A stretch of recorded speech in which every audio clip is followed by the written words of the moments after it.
Joe Rogan's brain has melted. It's gone. It's gone. It dripped out the ear. And he won't stop slobbering Elon's... Thank God Elon bought Twitter, because if he didn't, we would not have the kind of access to the actual truth, the real data. It would all be suppressed. You would never find out about it. How would you know about these studies? You're not going to go scouring through journals. And even if you do, what are you going to do? You're going to get on Rumble and talk about it? It's probably the only way you can. And if anybody from Rumble tries to share that on the Twitter, they'll get banned. So it's like we were in a real pickle. It was a bad spot. Yeah. And it was just a few years ago. Yeah. Which is nuts. We could have gone a very different direction. And I'll use it. Cucking for Musk has got to be like one of the most cringiest things. Like, who cucks for Musk?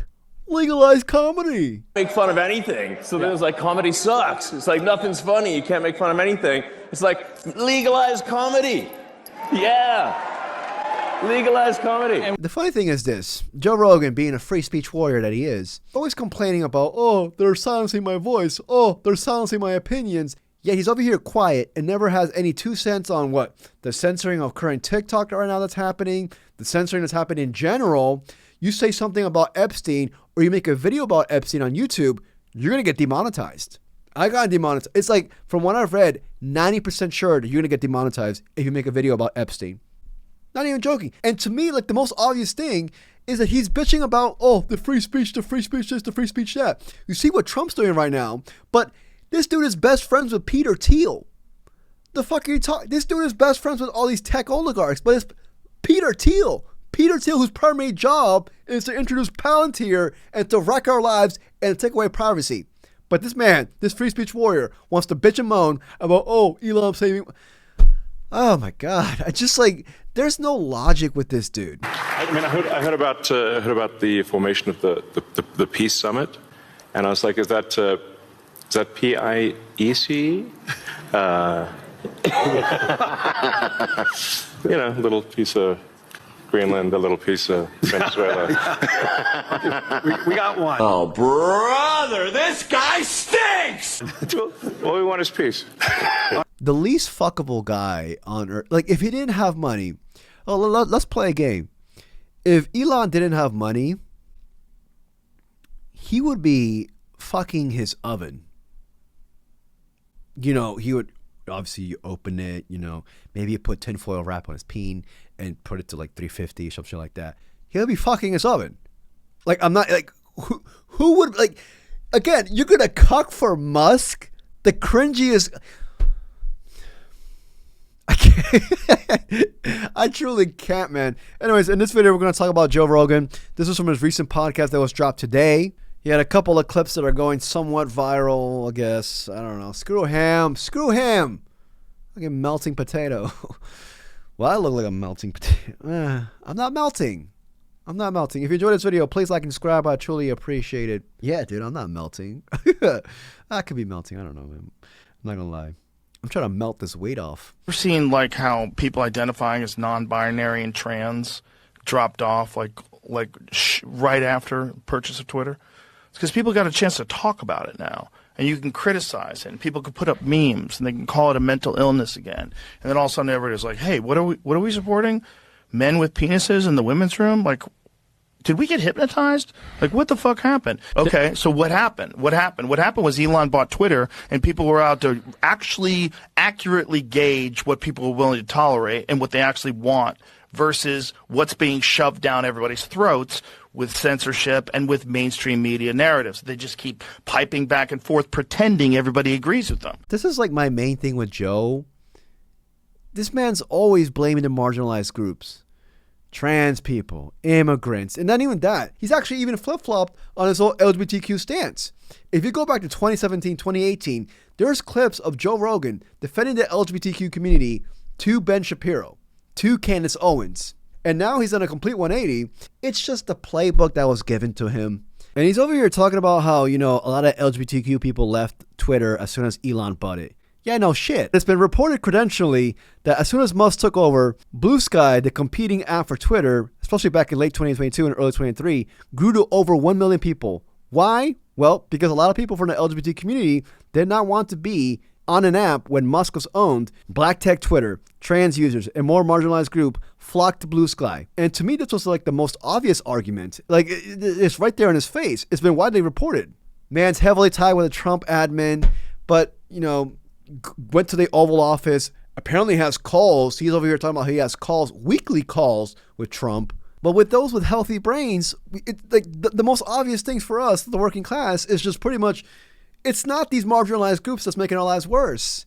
It's the 1%. It's the elite. It's these damn tech oligarchs. It's Joe Rogan and his class. That's what it is. But they use this to deflect. Sometimes, I've noticed that, whenever I talk about Joe Rogan, my hand starts shaking. My left hand. I don't know why my right hand doesn't shake. My left hand starts shaking. I don't know what I'm gonna do with this left hand. I don't know if I'm trying to fucking just anger or just I just don't like this dude. A state propaganda show defending pedophiles, deflecting from the Epstein files. Shaking again, dude. I'm just Joe Rogan is a vile piece of work. If you'd have to be a fool, like a real fool, right, to ignore all this medical science, which is the reason why there's so many people alive today that would have died. And a lot of that's true, like penicillin, antibiotics. There's a lot of stuff that has saved a lot of people's lives. But the vaccine one, until this COVID epidemic, I would have never questioned it. I mocked anti-vaxxers. I was like, these people are silly. Don't they know all the good things that vaccines have done? And there's the blatant propaganda that we were force-fed, like one of those ducks they're trying to make foie gras with. Mm-hmm. It just made me stop and pause and go, is the whole thing like this? Is this whole thing just a dirty money laundering operation? Because it kind of seems like that's at least part of the reason why they were telling people to get boosted when they knew it wasn't working, and telling young people that didn't need it to. They wanted to make a lot of money. That's the only reason why you would do any of those things after a certain amount of information is out. And so it just made me stop and think about the whole thing and go, well, why would I assume that this is the one area where pharmaceutical drug companies, everybody's been totally honest in this one area, when it's like a religious thing if you question it? And I love the title of your book. Yes. Vaccines, amen. Yeah. The religion of vaccines. That's what it is. It's a religion for secular, intelligent people with a higher education. The thing that gets me about Joe, and with that clip, to each their own, everybody's entitled to their own opinion. But the thing that gets me with Joe, he's talking about here propaganda, as if he isn't a propagandist himself. This dude is just literally a mouthpiece for the Trump admin. But he's so quick to label things as propaganda. But yet this melting potato won't look it's where's it's not even ironic. It's just straight up hypocritical and just deceitful. The fact that you're out here spreading misinformation hours a day to now his podcast has now slipped to the fifth best or the fifth biggest podcast in Apple.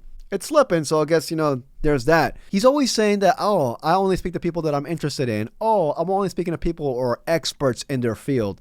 How many experts has he really had in his field? When is he going to have Whitney Webb on his freaking podcast? He talked about Whitney Webb literally 2 weeks ago. Bro, if he's really about it, have Whitney Webb, who's been one of the best journalists out there, especially regarding the Epstein files, have Whitney Webb. But I guarantee you, he's not going to have Whitney Webb. He had RFK Jr. on his pod recently. RFK Jr. has been, links to him with Epstein. There's been serious ties with him and his ex-wife, who apparently passed away, possibly with the help of Epstein. I don't know. You know what I mean? But has a 2.5-hour pod with RFK Jr. and does not even bring up the Epstein files one time. The only dudes who he brings on for his pod are guys like Mike Benz, or comedians in general, or dudes who he talks to on the pod regarding the Epstein files and deflects from it. He said with Mike Benz, hey man, I don't know about these underage girls. They might have been underage, you know what I mean? I don't know.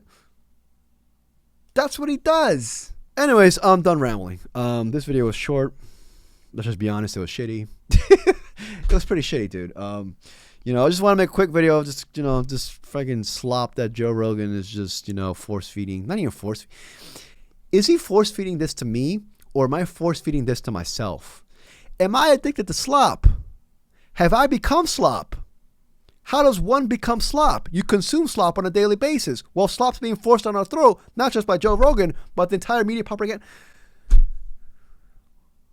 From one slop to another. If you enjoyed this video, please like and subscribe. I truly appreciate it. You guys are not slop. You guys are probably better than me. Anyways, y'all let me know what y'all think. Peace, y'all.